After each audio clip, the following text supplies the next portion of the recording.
Okay guys, today we will be bottling. Here we've got our fermenter for our 6-gallon batch of apple cider. As you can see, it's pretty clear on the bottom. You see a little bit of sediment out of there, but not a whole lot as you would see in beer. It's been sitting for about 2 weeks, and so now we're on to the bottling process.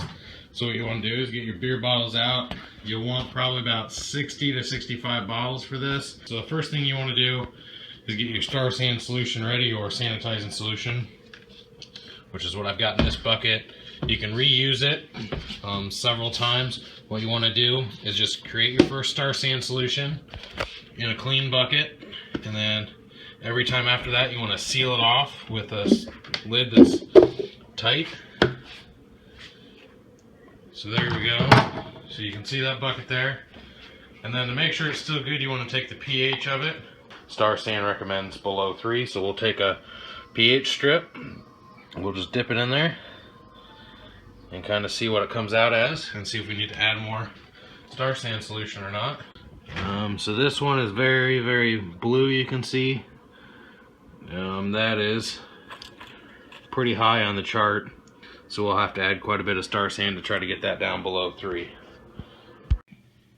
Okay, I added another little bit of Star San, about a ½ ounce to the bucket, and if you can see it, you can compare that, and it's, you know, between 2.8 and 3.2, so that's pretty good for a sanitized solution. So you want to start by sanitizing all your bottles. I removed all the labels. Easy way to do that is just to put them in some warm water with some OxiClean. So I like using the craft beer bottles anyway, just to remove the labels.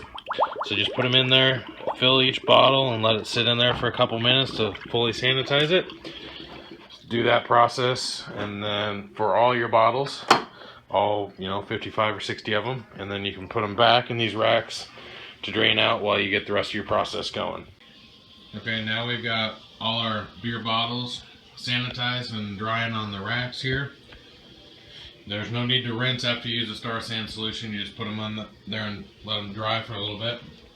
You also need to work on sanitizing your bottle bucket, which has the spigot at the bottom. You also need to sanitize your siphon and any other equipment like your bottling wand. And then also make sure you put in your cap. Make sure you have enough for all your bottles. I would suggest putting in about 65 just to make sure you have enough. Okay, now that we have got everything sanitized, it's time to make a priming solution. This will be used to add carbonation to your bottles over the 2 weeks. You can also use carbonation tabs. This is just the way I do it. So you zero out your scale, and then you want to get some priming sugar, or just dextrose, corn sugar. This is also what we use during the first step of fermentation. So now just put in 5 ounces. So there we go, we've got 5 ounces here. And then you're going to transfer that to a pan of boiling water. You want 2 cups of boiling water. Okay, now that our water is boiling here, you want to add the 5 ounces of sugar into there. Make sure you stir it right away, that way it doesn't stick to the bottom. You want to keep this boiling for just a couple minutes, get all the sugar dissolved up into the water, and then we'll transfer that over to our bottling bucket. And this will act as, like I said, the carbonation method for the bottles. Okay, it's been sitting for a couple minutes boiling. You want to add that to your bottling bucket into the bottom. Make sure the bottling bucket has been sanitized. You also want to make sure the siphon spout or the spigot on the outside of the bucket is closed. That way you don't empty any of it. Now what you need to do, it works best to have your fermenter up above your bottling bucket for this transfer. So now remove the stopper at the top of your bottling bucket.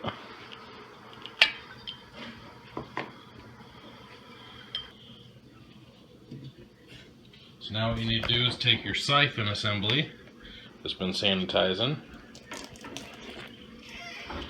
Again, there's no need to rinse this at all with the Star San solution, and put it into your fermenter there. Okay, so just start pumping it. Again, you don't want to disturb it very much. Just pump it slowly. It'll start to transfer on its own. Okay, now I've got it all transferred into our bottling bucket. I've moved it from the floor up to the table. That way you can use gravity when you're filling your your bottles. Now there's a flavoring packet that we need to add. So you just take and put that flavoring packet in there, and then you'll stir it up. I'll just use my siphon rod to stir it up with. After that, we're going to take a gravity measurement so we can tell how much alcohol we've produced, and then we're going to bottle. So we've stirred our flavoring packet in. Now we're going to take a hydrometer test to test the gravity. Okay, now for bottling, you have your bottling bucket, and then you have your hose going down to your filler tube. The filler tube, how it works is it's just got this little end on here that's got a O-ring there, so when you press it down, it lets the product through. When you lift it up, it stops the product from flowing, so you can go from bottle to bottle. So what you want to do is open this spigot up, and that'll let the product go in there, and then you just push it in your first bottle, push it down, and as you can see, it's going in there. You want to fill it all the way up to the top, right before it overflows. That overflowed just a little bit. You lift it out, and it should be about an inch from the top. And you go on to your next bottle until you're done with your product. Okay, now we're on to the bottling process. So we've got our sanitized bottle caps right here. We've got the hard cider apples on there. That way I can tell what's in the bottle since I'm not labeling them. You can see we've got 3 different size bottles just to show that this bottler doesn't matter what size it is, it'll work for all of them. So you just put the cap up in here. It's a magnetic top. Put the bottle on here. You want to push it down on top of the bottle, bring it down, and just bring it all the way down. It'll cap it. You'll kind of feel that seal. And then you can set it off to the side here. Here's the next one, just a little bit shorter. Again, put the cap up in there, push it down, and seal it. And then the last and shortest one, same process. Just push it all the way down. When you pull it this way, it automatically locks. Then you cap it, and it's done. So once we bottle these, I've got about another 30 bottles to go. We'll let them set for about 2 weeks to carbonate, and then they should be good to go. Move them to the fridge and good to enjoy. If you guys have any questions or comments, please feel free to comment in the section below.